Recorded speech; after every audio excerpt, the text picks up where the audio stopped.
ညီတို့အသက်40ရောက်လာတဲ့အခါလုံးမစားရမယ်ဆိုတဲ့အခြေအနေကနေမလုပ်လဲစားလို့ရတယ်ဆိုတဲ့အခြေအနေကိုဒီရွယ်ကလေးက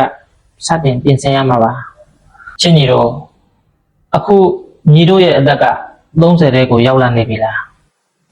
ဒါမှမဟုတ်30ဆိုတဲ့ကေဝါကိုတက်လန့်ဖို့အစဉ်သင့်ဖြစ်နေပြီလား30ဆိုတဲ့ကိန်းကနန်းဟာလူတော်တော်များများအတွက်တော့ငါအသက်ကြီးသွားပြီလို့စိုးရင်ရတဲ့အရွယ်ပေါ့ဒါပေမဲ့အကိုတို့အတွက်ကတော့30ဆိုတာဘဝရဲ့တကယ်ပြိုင်ပွဲစတင်ချိန်မှာပဲအသက်20ဝန်းကျင်တုန်းကညီတို့ဟာစံတဝါဝါနဲ့အမားတွေလောက်ခဲ့ကောင်လောက်ခဲ့မိလိမ့်မယ်ဒါဟာပြဿနာမဟုတ်ပါဘူးဒါပေမဲ့30ဆိုတဲ့အရွယ်ဟာကလေးကစားသလိုစန့်ကျင်နေရမယ့်အရွယ်မဟုတ်တော့ဘူးဒါညီတို့ရဲ့ဘဝကိုခိုင်မာတဲ့အုတ်မြစ်ချရမယ်ရွှေရောင်ကေတကားပါဒီနေ့ဗီဒီယိုမှာတော့30အရွယ်ရောက်လာတဲ့ညီတို့ညီမတို့မဖြစ်မနေသိထားရမယ်ဘဝကိုအစစ်မြင့်တင်ပေးမဲ့လှုပ်ဝက်ချက်တွေကိုအကူကြီးတယောက်အနေနဲ့အသေးစိတ်မျှဝေပေးသွားမှာဖြစ်တယ်ဒီဗီဒီယိုကိုအဆုံးထိကြည့်ပြီးသွားရင်ညီတို့ရဲ့ဘဝတွေပြောင်းလဲသွားမယ်လို့အကူအာမခံတယ်ကဲအစဉ်သင်းဖြစ်ရင်ဗီဒီယိုဆက်လက်ကြရအောင်ပထမဆုံးနဲ့အရေးကြီးဆုံးအချက်ကတော့တာဝန်ယူမှုပါအသက်20ဝန်းကျင်မှာကိုယ့်ရဲ့ဆင်းရဲမှုကိုယ့်ရဲ့အဆင်မပြေမှုတွေအတွက်ပတ်ဝန်းကျင်ကိုအပြစ်တင်လို့ရာကောင်းရနိုင်ပေမဲ့30အရွယ်ရောက်လာရင်တော့ဒါဟာအကြောင်းပြချက်မဟုတ်တော့ပါဘူးညီတို့မှာမိဘကချမ်းသာတဲ့ကြောတော့နောက်ကမရှိတာဟာညီတို့အမှားမဟုတ်ဘူးဒါပေမဲ့30အရွယ်အထိရုန်းကန်နိုင်စွမ်းမရှိသေးတာဘဝလမ်းကြောင်းမရှိသေးတာကတော့ညီတို့ရဲ့တာဝန်ယူမှုအပိုင်းဖြစ်သွားပါပြီလောကမှာကိုယ့်ဘဝရဲ့ရလဒ်မှန်သမျှကိုကိုယ်တိုင်100%တာဝန်ယူတာဟာအောင်မြင်မှုရဲ့ပထမဆုံးခြေလှမ်းပါပဲသူများတွေထက်ပိုကြိုးစားပါသူများတွေအိတ်နေချိန်မှာညီတို့အလုပ်လုပ်ပါသူများတွေညီးထွားနေချိန်မှာညီတို့သင်ယူပါကိုယ့်တာဝန်ယူနိုင်တဲ့သူကမှသာသူတို့ဘာကိုဥဆောင်နိုင်တဲ့ခေါင်းဆောင်မှုဆိုတာစတင်နိုင်မှာဖြစ်ပါတယ်30ဆိုတာငါဘဝရဲ့ပဲ့ကန်ရှင်ဟာငါပဲဆိုတာကိုအပြည့်အဝလက်ခံရမယ့်အရွယ်ပါဒုတိယအချက်ကတော့ငွေကြေးနဲ့ပတ်သက်တဲ့ရင့်ကျက်မှုပါ30အရွယ်မှာသူများအထင်ကြီးဖို့သုံးတာထက်ကိုယ့်ဘဝကိုလုံခြုံဖို့စုဆောင်းတာကပိုအရေးကြီးပါတယ်ညီတို့လက်ထဲမှာပတ်စံရှိလာတဲ့အခါချက်ချင်းသုံးပြဖို့မစဉ်းစားပါနဲ့အောင်အဲ့ဒီငွေတွေကိုဘယ်လိုရင်းနှီးမြှုပ်နှံရမလဲဆိုတာကိုအရင်စဉ်းစားပါညီတို့အသက်40ရောက်လာတဲ့အခါလုံးမစားရမယ်ဆိုတဲ့အခြေအနေကနေမလုပ်လဲစားလို့ရတယ်ဆိုတဲ့အခြေအနေကိုဒီရွယ်ကလေးကစတင်ပြင်ဆင်ရမှာပါလိုင်းပေါ်မှာတွေ့သမျှအသုံးဆောင်တွေလူများဝယ်သမျှပစ္စည်းတွေကိုလိုက်ဝယ်နေတာဟာကိုယ့်အနာဂတ်ကိုကိုယ်တိုင်ပြန်တက်နေတာနဲ့အတူတူပါပဲပိုင်ဆိုင်မှုနဲ့အသုံးဆောင်ကိုသိချခွဲကြပါ30အရွယ်မှာညီတို့အိတ်ကက်တဲ့ကိုငွေပြောင်းဝင်လာစေမယ့်အရာတွေမှာပဲအချိန်နဲ့ငွေကိုရင်းနှီးမြှုပ်နှံမှာငွေကြေးလွတ်လပ်ခွင့်ဆိုတာဝင်ငွေများတာထက်ဝင်ငွေကိုစီမံခန့်ခွဲတတ်တာကနေစတင်တာပါတတိယအချက်ကတော့စီကံပါ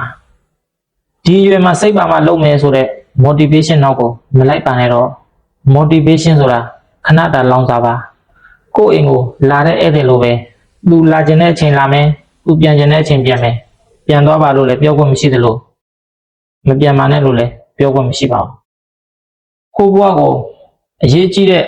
ပန်းတိုင်ခရီးဆုံးထိရောက်ဖို့ကတော့စီကံမဲ့လို့တာပါစိတ်ပါသည်ဖြစ်စေစိတ်မပါသည်ဖြစ်စေလှုပ်တဲ့တာကိုလှုပ်တာဟာ30အရွယ်မှာရှိရမယ်အကြီးမားဆုံးသောအရေးအချင်းပါပဲနောက်တစ်ခုကညီတို့ရဲ့ပတ်ဝန်းကျင်မှာညီတို့အချိန်အပေးဆုံးလူ9ယောက်ရဲ့ပြတ်မြတ်ဟာညီတို့ကိုယ်တိုင်နဲ့အတူတူပါပဲကိုယ့်ကိုတိုးတက်မှုမပေးတဲ့အချိန်ဖြုံးစေတဲ့အတင်းအဖျင်းတွေပဲပြောနေတဲ့ပတ်ဝန်းကျင်ကနေရဲရဲဝံ့ဝံ့ထွက်လာပါကိုယ့်ထက်တော်တဲ့သူတွေ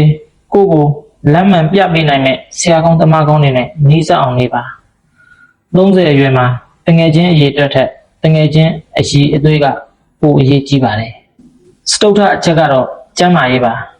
အသက်20အရွယ်တုန်းကလိုခန္ဓာကိုယ်ကအမြဲတမ်းခံနိုင်ရရှိမှာမဟုတ်တော့ဘူးအသက်30ကျော်လာရင်အစားအသောက်အိတ်အနေနဲ့ကိုယ်လက်လှုပ်ရှားမှုကိုသိချဂရုစိုက်ပါကျန်းမာရေးဆိုတာဘဝမှာအကြီးမားဆုံးသောယဉ်နေပါခိုင်မာတဲ့ခန္ဓာကိုယ်နဲ့ကျန်းမာမှုမရှိရင်ဘယ်လောက်ပဲပတ်စံရှိဘဝက ဘယ်တော့မှအစင်မြင့်မြင့်နေနိုင်မှာမဟုတ်ပါဘူးနောက်ဆုံးတစ်ချက်ကတော့စင်ဆက်မပြတ်သင်ယူနေဖို့ပါလောကကြီးကအမြဲတမ်းပြောင်းလဲနေတယ်ညီတို့အခုသိထားတာတွေဟာမနှက်ဖြန်မှာနောက်ကျသွားနိုင်တယ်ဒါကြောင့်စာဖတ်ပါသင်တန်းတွေတက်ပါအသိပညာကိုအမြဲတမ်းအစင်မြင့်တယ်မှာအသိပညာရှိတဲ့သူကမှသာအခွင့်အလမ်းကိုမြင်နိုင်တာပါချစ်ညီတို့အသက်30ဆိုတာနေကုန်မဟုတ်ပါဘူးဒါဟာအစာပြိုးခြင်းပါအတိတ်ကအမှားတွေကိုသင်ခန်းစာယူပါအနာဂတ်အတွက်အခုပဲစတင်ပြင်ဆင်ပါညီတို့ဟာတာမန်လူတစ်ယောက်အဖြစ်ပဲနေသွားမလားဒါမှမဟုတ်အများအားကိုးရတဲ့ခေါင်းဆောင်တစ်ယောက်အဖြစ်ဘဝကိုအစစ်မြင့်တင်မလားညီတို့ကိုယ်တိုင်ဆုံးဖြတ်ပါအခုယုံကြည်ပါလေညီတို့မှာတောက်ပတဲ့အနာဂတ်တစ်ခုရှိနေတယ်ဆိုတာကိုအဲ့ဒီအနာဂတ်ကိုရောက်ဖို့အတွက်ဒီနေ့ကစပြီးတလန့်ချင်းစီစနစ်တကျလှမ်းလိုက်ကြရအောင်ဒီဗီဒီယိုလေးကညီတို့အတွက်ခွန်အားတွေဖြစ်စေတယ်ဆိုရင်like and share လုပ်ပေးဖို့မမေ့ပါနဲ့အောင်နောက်ထပ်ဘလို့အကြောင်းအရာတွေကိုဆွေးနွေးကြတယ်ဆိုတာကိုလည်းကွန်မန့်မှာရေးပေးခဲ့လို့ရပါတယ်ဆရာကောင်းသမားကောင်းတွေလည်းကျွန်တော်ရဲ့ဗီဒီယိုကိုခဏတစ်ဖြုတ်ပဲဖြစ်ဖြစ်လျှက်တစ်ပြက်ဖြစ်ဖြစ်ကြည့်လိုက်မိတယ်ဆိုရင်လိုအပ်တာရှိကတုံတုံဆုံးမနိုင်ပါတယ်ကျွန်တော်သိသလောက်ကျွန်တော်နားလေသလောက်ကျွန်တော်ရဲ့ညီကိုမောင်နှမတွေကိုကျွန်တော်မျှဝေပေးနေရရင်ပဲကျွန်တော်ကျင့်တတ်ပါတယ်ဘဝကိုတန်ဖိုးရှိစွာနဲ့အတူတူမြင့်တင်ကြရအောင်ဗီဒီယိုကိုဆုံးဖြတ်ကြည့်ပေးတဲ့အတွက်လည်းဒီနေ့ကနေလိုက်နဲ့ကျေးဇူးတင်ရှိပါတယ်ကျွန်တော်ကဦးချစ်ဖြစ်ပါတယ်နောက်ဗီဒီယိုမှာပြန်လည်ဆုံတွေ့ပါမယ်